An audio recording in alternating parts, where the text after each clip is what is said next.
प्रथम दृश्य। प्रश्न। एक दिन महाभारत युद्ध के बाद युधिष्ठिर महाराज ने श्री कृष्ण से पूछा, हे जनार्दन, आप सर्वज्ञ हैं, कृपा करके बताइए एकादशी का व्रत क्यों किया जाता है, इसका महत्व क्या है। भगवान श्री कृष्ण मुस्कुराए, राजन, ये व्रत सभी व्रतों में श्रेष्ठ है। इससे मनुष्य के पाप नष्ट होते हैं, मन पवित्र होता है और अंत में मोक्ष की प्राप्ति होती है। पृष्ठ 2। एकादशी का जन्म। भगवान श्री कृष्ण बोले, राजन, सतयुग में एक बार असुर मुर नामक दैत्य ने देवताओं को पराजित कर दिया था। वो स्वर्ग पर अधिकार कर चुका था। तब देवता सब मिलकर भगवान विष्णु के पास पहुंचे और बोले, हे प्रभु, हमें उस राक्षस से बचाइए। भगवान विष्णु बोले, भय मत करो। और फिर उन्होंने मुरासुर से भयानक युद्ध किया, हजारों वर्ष तक। अंत में जब भगवान विश्राम करने के लिए हिमालय की एक गुफा में गए, मुरासुर वहां भी पहुंच गया। भगवान विश्राम कर रहे थे, तभी मुरासुर उन पर आक्रमण करने दौड़ा। उसी समय भगवान के शरीर से एक तेजस्विनी दिव्य स्त्री प्रकट हुई, अत्यंत सुंदर पर तेज से भरी हुई। उस दिव्य स्त्री ने मुरासुर का अंत कर दिया। भगवान विष्णु ने जागकर कहा, देवी, तुमने मेरा कार्य पूरा किया। तुम कौन हो? वो बोली, मैं आपके तेज से उत्पन्न हुई हूँ। भगवान बोले, हे देवी, तुमने मेरा उपकार किया है। अब मैं तुम्हें एकादशी नाम देता हूँ, क्योंकि तुम पाक्षिक चंद्रमास के एकादश दिन प्रकट हुई हो।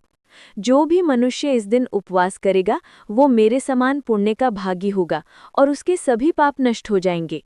दृश्य 3। व्रत का फल। भगवान बोले, राजन, जो व्यक्ति श्रद्धा से एकादशी का व्रत करता है, वो संसार के सभी बंधनों से मुक्त होकर परम धाम को प्राप्त करता है। एकादशी व्रत में न केवल अन्न का त्याग, बल्कि मन, वाणी और कर्म की शुद्धता भी आवश्यक है। जो व्यक्ति दूसरों की सहायता करता है, प्रभु का नाम जपता है, कथा सुनता है, उसका जीवन धन्य हो जाता है। ओम। चौथा दृश्य। उदाहरण। भगवान श्री कृष्ण आगे बोले, राजन, प्राचीन काल में एक राजा था, नाम था अमितसेन। वो धर्मप्रिय था, परंतु भोगों में लिप्त रहता था। एक दिन उसके राज्य में एक साधु आया और बोला, राजन, क्या आप एकादशी का व्रत करते हैं? राजा बोला, नहीं, मैं तो रोज मंदिर जाता हूँ, यही काफी है। साधु ने कहा, महाराज, एकादशी व्रत तो वो सेतु है जो मनुष्य को भगवान तक पहुँचाता है। बिना इसके भक्ति अधूरी है।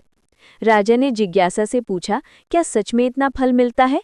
साधु ने कहा, जिसने केवल एक बार भी एकादशी का व्रत किया, वो लाखों जन्मों के पापों से मुक्त होता है। राजा ने उसी दिन से व्रत आरंभ किया। धीरे धीरे उसके भीतर भक्ति जागी, क्रोध मिट गया और अंत में उसे विष्णु धाम की प्राप्ति हुई। पांचवा दृश्य। व्रत की विधि। भगवान कृष्ण बोले, एकादशी के दिन सूर्योदय से पहले उठकर स्नान करना चाहिए, भगवान विष्णु का पूजन करना चाहिए, दीप जलाना चाहिए, ओम नमो भगवते वासुदेवाय मंत्र का जाप करना चाहिए।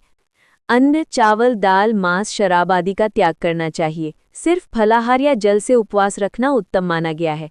और द्वादशी के दिन ब्राह्मणों को दान देकर प्रसाद ग्रहण करके व्रत का समापन करना चाहिए। छठा दृश्य। श्री कृष्ण का उपदेश। भगवान बोले, युधिष्ठिर, एकादशी वो दिन है जब मनुष्य स्वयं को भगवान में समर्पित करता है।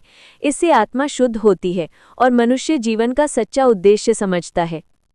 एकादशी व्रत न केवल पापों को दूर करता है, बल्कि मनुष्य को दुख, भय और मोह से मुक्त करता है। समापन।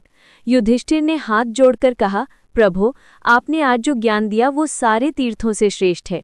भगवान श्री कृष्ण बोले, जो भी भक्त श्रद्धा से ये कथा सुनेगा या सुनाएगा, उसे मेरे धाम में स्थान मिलेगा।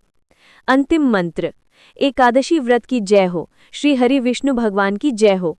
संदेश। एकादशी केवल उपवास नहीं, आत्मा का उत्सव है। ये हमें याद दिलाती है कि भगवान तक पहुँचने का रास्ता भक्ति, संयम और सत्य में है।